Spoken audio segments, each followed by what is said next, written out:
అందరికీ నమస్తే. Welcome to our channel teacher tax. మనం గత వీడియోలలో సాంఘిక శాస్త్రానికి సంబంధించి డీసెట్లో ప్రశ్నలు ఏ విధంగా అడుగుతున్నాడో పరిశీలించడం జరిగింది. ఈరోజు మరికొన్ని ప్రశ్నలు అయితే చూద్దాం.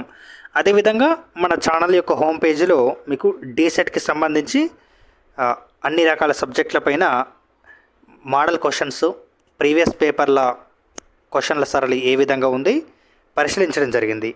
మరి మన ఛానల్ హోమ్ పేజీ నుంచి అయితే ఆ యొక్క వీడియోస్ని చూడండి, మీ మిత్రులకు షేర్ చేసి ఈ వీడియోస్ అయితే లైక్ చేయండి, ఛానల్ అయితే సబ్స్క్రైబ్ చేసుకోండి. ఈ యొక్క కంటెంట్ అనేది మీకు డీసెట్కే కాకుండా టెట్ మరియు డిఎస్సి కూడా ఈ యొక్క క్వశ్చన్స్ అనేవి అయితే ఉపయోగపడేలా తయారు చేయడం జరిగింది. మరి ఈ యొక్క క్వశ్చన్స్ ఇప్పుడు 6వ తరగతి సాంఘిక శాస్త్రం నుంచి వచ్చిన క్వశ్చన్స్ అయితే ఇప్పుడు చూద్దాం. మొదటి ప్రశ్నను చూసుకుంటే, ప్రస్తుతం ఉన్న ప్రజాస్వామ్య ప్రభుత్వాలన్నీ ప్రాతినిధ్య ప్రభుత్వాలని ఏ ఇవ్వడం జరిగింది. తర్వాత బి, ఎన్నికలలో 18 సంవత్సరాలు నిండిన వయోజనులు ఓటు వేస్తారు. ఇక్కడ రెండు స్టేట్మెంట్స్ ఇవ్వడం జరిగింది. వాటిలో ఏవేవి సరైనవని మనకి ఇక్కడ కింద ఇవ్వడం జరిగింది. మనం ఇక్కడ చూసుకున్నట్టయితే ప్రాతినిధ్య ప్రభుత్వాలు అంటే ఏంటివంటే ప్రజాస్వామ్య ప్రభుత్వాలని ఈ రోజుల్లో ప్రాతినిధ్య ప్రభుత్వాలు. ఎందుకంటే ఈ విధానంలో ప్రజలు తమ ప్రతినిధులను ఎన్నికల ప్రక్రియ ద్వారా ఎన్నుకుంటారు కాబట్టి ప్రాతినిధ్య ప్రభుత్వాలు అనడం జరుగుతుంది. మరి ఆ ఎన్నుకున్న ప్రతినిధులు ప్రజలకు ప్రాతినిధ్యం వహిస్తూ నిర్ణయాలు తీసుకుంటారు కాబట్టి ఈ రోజుల్లో ఉన్న ప్రభుత్వాలన్నీ కూడా ప్రాతినిధ్య ప్రభుత్వాలు అనడం జరుగుతుంది. అదేవిధంగా మరి ఎన్నికలలో ఓటు వేయాలంటే ఓటు హక్కు రావడానికి 18 సంవత్సరాలు నిండి ఉండాలి. సో ఇక్కడ ఇచ్చిన స్టేట్మెంట్స్ రెండు కూడా కరెక్ట్ కాబట్టి మనకు ఆప్షన్ ఏ కామ బి రెండు సరైనవి. ఆన్సర్ ఏ అనేది అయితే అవుతుంది. మరొక ప్రశ్న చూసుకుంటే, గ్రామ సభ విధి కానిది ఏది అని అడగడం జరిగింది. ఇక్కడ 4 ఆప్షన్లు పరిశీలిస్తే గ్రామ పంచాయతీ పనులను పర్యవేక్షించడం, ఇది గ్రామ సభ యొక్క విధి అవుతుంది. ఎందుకంటే గ్రామ పంచాయతీ యొక్క పనులను అనేది గ్రామ సభ పరిశీలిస్తుంది. నెక్స్ట్ ఎంఎన్ఆర్ఈజిఏ అంటే Mahatma Gandhi national rural employment guarantee act ఈ యొక్క సరిగ్గా అమలు అవుతుందో లేదో చూడడం. ఓకే, ఇది కూడా మనకి ఉపాధి హామీ పనులకు సంబంధించి కూడా గ్రామ సభ పరిశీలించడం జరుగుతుంది. తర్వాత సి, ఎవరికి ఓటు వేయాలో చర్చించడం. గ్రామ సభలో ఎవరికి ఓటు వేయాలి ఎవరికి వేయొద్దని చర్చించడం అయితే కుదరదు. నెక్స్ట్ నిజమైన పేద వ్యక్తికి సంక్షేమ పథకాలలో అన్యాయం కలగకుండా చూడడం, ఇది గ్రామ సభ బాధ్యత. లాస్ట్ ఆప్షన్ కూడా. సో మనకి ఇక్కడ ఆప్షన్ సి వచ్చేసి ఎవరికి ఓటు వేయాలో చర్చించడం అనేది అయితే గ్రామ సభలో ఉండదు. సో ఈ ఆప్షన్ సి అయితే ఇక్కడ కరెక్ట్. ఎందుకంటే గ్రామ సభ విధి కానిది ఏదంటే మనకు సి. ఓకే, అయితే గ్రామ సభ విధుల్లో కూడా చూసుకున్నట్లయితే మనం ప్రతి సంవత్సరం కూడా ఈ గ్రామ సభ స్టార్ట్ అయినప్పుడల్లా మనకి గత అంతకుముందు జరిగిన దానిపైన నివేదిక మీద చర్చించడం, పనులు సక్రమంగా జరిగాయా, సంతృప్తికరంగా ఉన్నాయా లేదో చూడడం, ఇంకా అవసరమైతే మరొక కొన్ని పనులను గురించి తన అవసరాల గురించి అయితే చర్చించుకుంటారు. ఆర్థికంగా తక్కువ ఖర్చుతో ఏ విధంగా చేయాలో చర్చించుకుంటారు. సో ఇటువంటివి మనకు గ్రామ సభలో అయితే చూసుకుంటారు. ఓకే, ఇక్కడ ఆప్షన్ వచ్చేసి సి. నెక్స్ట్ క్వశ్చన్ చూస్తే, గ్రామ పంచాయతీకి జనాభాని బట్టి 5 నుంచి 21 మంది వార్డు సభ్యులు ఉంటారు. ఇక్కడ రెండు స్టేట్మెంట్లు ఇవ్వడం జరిగింది. మరి ఏది సరైనదో అడుగుతున్నాడు. నెక్స్ట్ 21 సంవత్సరాలు నిండిన వారు పంచాయతీ ఎన్నికలలో పోటీ చేయవచ్చు. ఓకే, మనకి ఇక్కడ గమనించినట్లయితే గ్రామ పంచాయతీ జనాభాను బట్టి మనకు వార్డులను విభజన చేయడం జరుగుతుంది. 5 నుంచి మ్యాక్సిమం 21 వార్డుల విభజన అయితే మనకు చేయడం జరుగుతుంది. ఇది కరెక్ట్. అండ్ నెక్స్ట్ ఇక్కడ 21 సంవత్సరాలు నిండిన వారు పంచాయతీ ఎన్నికలలో పోటీ చేయవచ్చు. మనకు పంచాయతీ ఎన్నికలలో పోటీ చేయాలంటే ఖచ్చితంగా 21 సంవత్సరాలు నిండి ఉండాలి. ఇక్కడ మనం గుర్తుపెట్టుకోవాల్సింది ఏంటంటే ఓటు వేయడానికి 18 సంవత్సరాలు ఆ ఓటరు అంటే ఒక ప్రతినిధిగా పోటీ చేయడానికి ఆ గ్రామ పంచాయతీ ఎన్నికల్లో పోటీ చేయడానికి మనకు 21 ఇయర్స్ అయితే కంప్లీట్ అయి ఉండాలి. సో ఇక్కడ పైన ఇచ్చినవి రెండు కరెక్ట్ కాబట్టి మనకి ఆప్షన్ సి 1 మరియు 2 కూడా సరైనవి అనే ఆప్షన్ అయితే మనకి ఇక్కడ సెట్ అవుతుంది. సో ఇక్కడ ఆన్సర్ వచ్చేసి మరి 1 మరియు 2 సరైనవి సి. నెక్స్ట్ క్వశ్చన్, ఇక్కడ గ్రామ పంచాయతీ రిజర్వేషన్లు మరి ఎన్నికలకు సంబంధించి సరికానిది ఏది అని అడగడం జరుగుతుంది. ఇక్కడ ఫస్ట్ ఆప్షన్ ఏంటి, స్థానిక సంస్థలో స్త్రీలకు ఉన్న రిజర్వేషన్లు 50%. ఇది కరెక్ట్. మనకు ఏంటంటే పురుషుల ఆధిక్యత ఎక్కువ ఉండి సగం జనాభాకు ప్రాతినిధ్యం లేకుండా పోతుందని చెప్పేసి ఒక 50% సీట్లు అయితే స్థానిక సంస్థలకు స్త్రీలకు రిజర్వేషన్ చేయడం జరిగింది. నెక్స్ట్ ఎస్సీ ఎస్టీ బీసీలకు జనాభా ప్రాతిపదికన స్థానాలు కేటాయించారు. రైట్, ఇది కూడా కరెక్ట్. మనకు షెడ్యూల్ కులాలు తెగలు వెనుకబడిన తరగతులకు జనాభా ప్రాతిపదికన సీట్లు అయితే కేటాయించడం జరిగింది. సో దీనివల్ల అన్ని వర్గాల వారికి ప్రాతినిధ్యం వహించే అవకాశం అయితే వచ్చింది. తర్వాత ఏంటి, గ్రామ పంచాయతీ ఎన్నికల్లో ఓటరు 2 ఓట్లు వేస్తాడు. ఇక్కడ మీరు కొంచెం ఆలోచించినట్లయితే ఇది మీకు తప్పు అనిపించవచ్చు, కానీ ఇది కరెక్ట్. ఎందుకంటే గ్రామ పంచాయతీ ఎన్నికల్లో ఓటరు 2 ఓట్లు వేయడం జరుగుతుంది.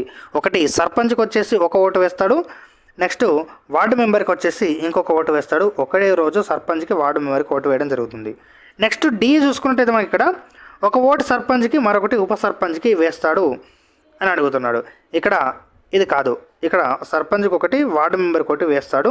సో ఇక్కడ సర్పంచ్ కనుక కరెక్ట్, కానీ ఉప సర్పంచ్కి ఓటు వేయరు. ఉప సర్పంచ్ మనకు పరోక్ష ఎన్నిక, మనం ప్రత్యక్ష ఎన్నిక ద్వారా ఉప సర్పంచ్ ఎన్నిక అయితే జరగదు. సర్పంచ్ ఆ రోజు లెక్క తేలిన తర్వాత మనకి ఉప సర్పంచ్ ఎన్నిక అయితే ఉంటుంది. కాబట్టి ఇక్కడ ఆప్షన్ డి అయితే రాంగ్, సరికానిది ఏది అంటే ఆప్షన్ డి అని చెప్పొచ్చు ఇక్కడ. తర్వాత ప్రశ్న, గ్రామానికి మొదటి పౌరుడు ఎవరు అడుగుతున్నాడు. ఇక్కడ సర్పంచ్, ఉప సర్పంచ్, పంచాయతీ కార్యదర్శి, ఎంపీటీసీ. ఇక్కడ ఆన్సర్ వచ్చేసి గ్రామానికి మొదటి పౌరుడు ఎవరంటే సర్పంచ్. నెక్స్ట్ వచ్చేసి మనకి 6వ ప్రశ్న అడుగుతున్నాడు, గ్రామ పంచాయతీకి వచ్చే ఆదాయ వ్యయాలకు బాధ్యత వహించే వ్యక్తి. ఇక్కడ ఆదాయ వ్యయాలకు బాధ్యత వహించే వ్యక్తి ఎవరు అంటే మనకి ఇక్కడ option A sarpanch, option B ఉప సర్పంచ్, పంచాయతీ కార్యదర్శి, ఎంపీటీసీ. ఇక్కడ 4 ఆప్షన్లు ఇవ్వడం జరిగింది. మనకి సర్పంచే మనకు ఆదాయ వ్యయాలకైతే బాధ్యత వహిస్తాడు. మనకు సర్పంచ్ యొక్క బాధ్యతలు చూసుకున్నట్లయితే గ్రామ పంచాయతీ నిర్ణయాలను అమలు చేసే ప్రతి బాధ్యత అయితే సర్పంచ్కు ఉంటుంది. ప్రతిరోజు జరిగే కార్యకలాపాలు కూడా సర్పంచ్ ఆధ్వర్యంలోనే జరగడం జరుగుతుంది. సో ఈ గ్రామ పంచాయతీకి వచ్చే ఫైనాన్షియల్ మ్యాటర్స్ కూడా, అంటే ఖర్చులు ఆదాయాలు ఏమొస్తున్నాయి కూడా వాటికి బాధ్యత అయితే సర్పంచ్ వహించడం జరుగుతుంది. అదేవిధంగా గ్రామ పంచాయతీలో చాలా బాధ్యతలు అయితే కలిగి ఉంటాడు. సో ఓకే, నెక్స్ట్ క్వశ్చన్ చూస్తే మనకి గ్రామ పంచాయతీ లెక్కలను సమావేశాల విషయాలను నమోదు చేసేది ఎవరు అని అడుగుతున్నారు. మనకి ఇక్కడ సర్పంచ్, ఉప సర్పంచ్, పంచాయతీ కార్యదర్శి, ఎంపీటీసీ అని ఇవ్వడం జరిగింది. మనకి ఇక్కడ చూస్తే ప్రతి పంచాయతీకి అయితే మనకు ఒక ప్రభుత్వ ఉద్యోగి కార్యదర్శిగా ఉండడం జరుగుతుంది. అతన్ని ఎవరు ఏమంటామంటే పంచాయతీ సెక్రటరీ అంటాం. సో ఇతను గ్రామ పంచాయతీ యొక్క లెక్కల్ని, సమావేశాల విషయాలను అంటే మినిట్స్ నమోదు చేయడం జరుగుతుంది. ఓకే, కాబట్టి ఇక్కడ మనకి ఏంటంటే పంచాయతీ కార్యదర్శి ఆ యొక్క సమావేశాలను ఏ విధంగా జరిగింది మనకు మినిట్స్ మొత్తం అయితే రికార్డులో నమోదు చేయడం జరుగుతుంది. ఈ విధంగా నమోదు చేయడానికి మనకు ప్రభుత్వ ఉద్యోగి అయిన పంచాయతీ సెక్రటరీ అయితే నమోదు చేస్తాడు. అండ్ నెక్స్ట్ ఏంటంటే ఇక్కడ మీరు గుర్తుపెట్టుకోవచ్చు, పెద్ద గ్రామ పంచాయతీలు, మేజర్ గ్రామ పంచాయతీలు అయితే ఆ పంచాయతీకి ఎక్కువ ఆదాయం ఉంటుంది కాబట్టి ఒక కార్యనిర్వహణ అధికారిని కూడా మనకు గవర్నమెంట్ అయితే కేటాయించడం జరుగుతుంది. ఓకే, తర్వాత ప్రశ్న, తెలంగాణ వంటి రాష్ట్రాలలో గ్రామ పంచాయతీలో లేని అధికారాలలో సరైనవంటే గ్రామ పంచాయతీలలో వేటి మీద అధికారం లేదు. ఓకే, ఇక్కడ ప్రశ్న చూస్తే తెలంగాణ వంటి రాష్ట్రాల్లో గ్రామ పంచాయతీకి లేని అధికారాలు సరైనవి. ఇక్కడ మనకు క్వశ్చన్లో చిన్న కరెక్షన్ ఏంటంటే తెలంగాణ వంటి రాష్ట్రంలో గ్రామ పంచాయతీకి లేని అధికారాలు సరైనవి కానిది అని పెట్టుకోవచ్చు. ఎందుకంటే ఇక్కడ అడిగే విషయం ఏంటంటే గ్రామ పంచాయతీకి ఏవైతే అధికారంలో లేవో అవి కాకుండా వేరే దాన్ని గుర్తించమని ఇక్కడ ఆప్షన్. మనకి ఏంటంటే కొన్ని అయితే మనకి గ్రామ పంచాయతీకి అధికారాలు ఇవ్వలేదు. అవి మీరు చూడండి, ముఖ్యంగా సంత మీద అధికారం అంటే మార్కెట్ మీద, భూమి అభివృద్ధి, అటవీ ఉత్పత్తి, కుటీర పరిశ్రమలు, పేదలకు గృహ సౌకర్యాలు, విద్యుత్తు, పేదరిక నిర్మూలన కార్యక్రమాలు, ప్రాథమిక ఆరోగ్య కేంద్రం, ఇటువంటివి మనకేంటంటే గ్రామ పంచాయతీకి ఇవ్వలేదు. సో ఇవి కాకుండా వేరేవి గుర్తించమంటున్నాడు.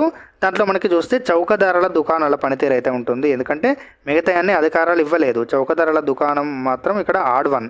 సో అది మరి ఎటువంటి వాటి మీద అధికారాలు ఇచ్చిండో వాటి మీద ఈ చౌకధరల దుకాణం పనితీరు అయితే ఉండడం జరిగింది. అంగన్వాడీలు, పాఠశాలలు నడుస్తున్న తీరు, స్త్రీ శిశు సంక్షేమం, నీటిపారుదల, వాటర్ షెడ్లు, ఇటువంటివి మనకు చౌకధరల దుకాణాలు. సో ఇటువంటివి ఉండడం జరిగింది.